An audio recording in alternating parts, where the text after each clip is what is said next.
ఈరోజు చాలామంది వాదన ఏంటిదంటే అంటే రకరకాల వాదనలు క్రైస్తవ్యం వినబడుతున్నాయి.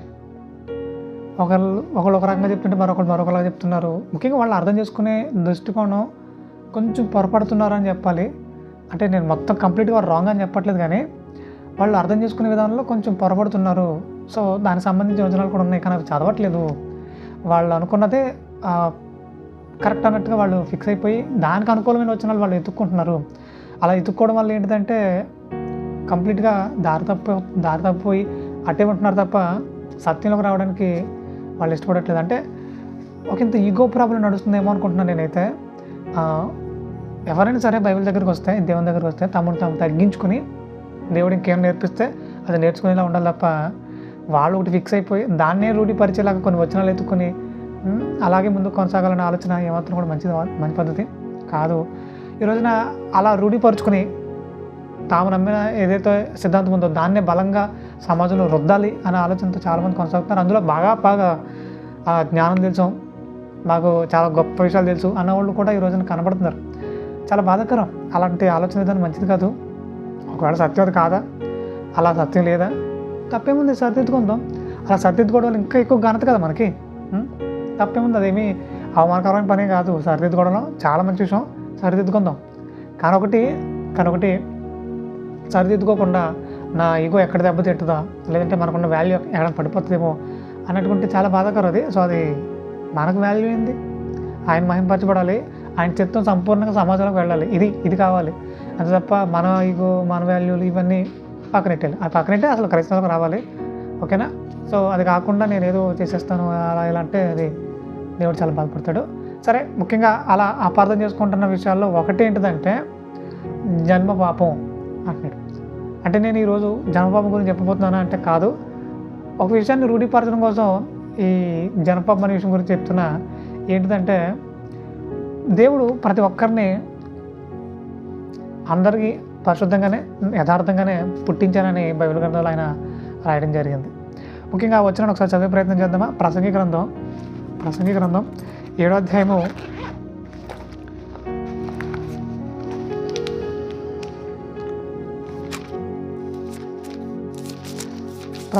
29వ వచనంలో ఆ మాట దేవుడు రాయించాడు.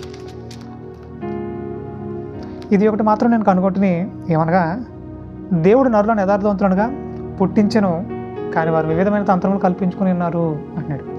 దేవుడు నరులను యథార్థవంతులుగా పుట్టించెను అన్నాడు. యథార్థవంతులనగా దాని పర్యాపదాలకు వెళ్ళిపోతే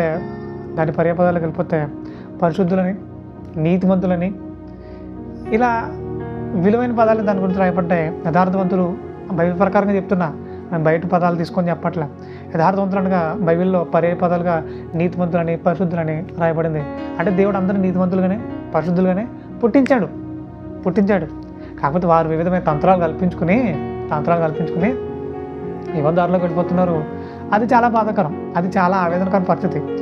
అయితే ఒక ఆయన దీని గురించి మాట్లాడుతూ జనపాపం ఖచ్చితంగా ఉంది, అందరూకి జనపాపం వచ్చేసింది ఇలాగని చెప్పేసి ఆయన మాట్లాడుతూ ఉంటే, అలా కాదని మరి వచ్చిన ఇలా ఉంది కదా, మరి దేవుడు అందరిని యథార్థవంతులకు పుట్టించినట్టుగా నరులను యథార్థవంతులు పుట్టించాను కదా అని చెప్పేసి ఆయన మాట్లాడుతున్నాడు కదా, మీరు ఇంకా ఆ వచనాన్ని కూడా మీరు పట్టించుకోవట్లేదు ఎందుకు అని అడిగితే అంటాడు, దేవుడు ఏమన్నాడు? దేవుడు నరులను యథార్థవంతుడుగా పుట్టించాడు అన్నాడు. Okay, right. ఇప్పుడు నరులు అంటే ఎవరు అనుకుంటున్నావు? ఆదం హవ్వలు. వాళ్ళని యథార్థంగానే పుట్టించాడు. వాళ్ళు వివిధ తంత్రాలంటే ఇగో పండుకోసి తినేసి పాపం చేశారు. వాళ్ళ గురించి రాయబడినమాట. అక్కడి నుంచి మనందరికి జనపాపం వచ్చేస్తుంది అని వక్రీకరించే ప్రయత్నం చేసేటైనా ఇప్పుడు అక్కడ ఏమని రాయబడింది? దేవుడు నరులను యథార్థవంతులుగా పుట్టించానని రాయబడింది. వాళ్ళని ఏం చేశాడు? దేవుడు తయారు చేశాడు. వాళ్ళని తయారు చేశాడు, పుట్టించలే. పుట్టడం అంటే ఎప్పుడు స్టార్ట్ అయింది? కయ్యన దగ్గర స్టార్ట్ అయింది. కయ్యను, హేబేలు వీళ్ళందరూ పుడుతూ వచ్చారు. మనం కూడా పుడుతున్నాం. అంటే పుట్టుకలో మనందరం యథార్థవంతులు విషయం మనకు అర్థమవుతుంది. ఈ విషయం అంతటి నేను ఎందుకు చెప్తున్నానంటే, నేను జనపాపం గురించి ఒక మీకు ఏమైనా డౌట్స్ ఉంటే ఖచ్చితంగా మనం మాట్లాడదాం. కొన్ని విషయాలు కూర్చొని మాట్లాడదాం. ఇంకా అన్నయ్య వాళ్ళు కూడా చాలామంది ఉన్నారు మనతోటి. సో వాళ్ళతో కూడా కూర్చొని చాలా విషయాలు మనం మాట్లాడే ప్రయత్నం చేద్దాం. జనపాపం ఉందా లేదా, ఉంటే అది ఏ విధమైన అపార్థంలో ఉన్నారు, చాలామంది ఉందంటున్నారు. అది అపార్థమా, మరి ఏంటి కదా, దీని గురించి మాట్లాడదాం. కాకపోతే ఈరోజు నేను మాట్లాడాలనుకున్న విషయానికి నేను ఎందుకు ఇంత పర్టికులర్గా కొంచెం నొక్కి మాట్లాడుతున్నానంటే, ఈ విషయాన్ని దేవుడు నరులను యథార్థవంతులుగానే పుట్టించాడట. అంటే అందరినీ సమానంగానే పుట్టించాడు. అందరినీ సమానంగానే పుట్టించాడు. అయితే అందరూ ఒకలాగానే ఉంటున్నారా? అందరూ ఒకలాగానే ఉంటున్నారా? అందరూ భక్తిగా, యథార్థంగా, నమ్మకంగా కొనసాగుతున్నారా అని అంటే అందరూ అలా కొనసాగట్లేదు. కొంతమంది మాత్రమే మనకి భక్తిపరులుగా కనబడుతున్నారు, యథార్థవంతులుగా కనబడుతున్నారు. కొంతమంది మాత్రమే దేవుణ్ణి మరింత బలంగా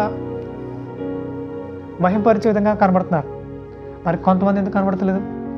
ఇంకా చాలామంది ఎందుకు వెనకడుగులు వేస్తున్నారు అని అంటే, ఈ రోజున చెడుని విడిచిపెట్టి మంచిని వెంబడించాలని దేవుని వాక్యం చెప్తుంది.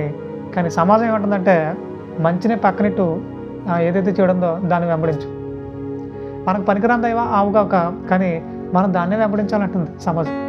అంటే వాళ్ళని అలా ప్రిపేర్ చేస్తున్నారు. వీరందరి వెనకాల ఒక సాతాను ఉన్నాడు.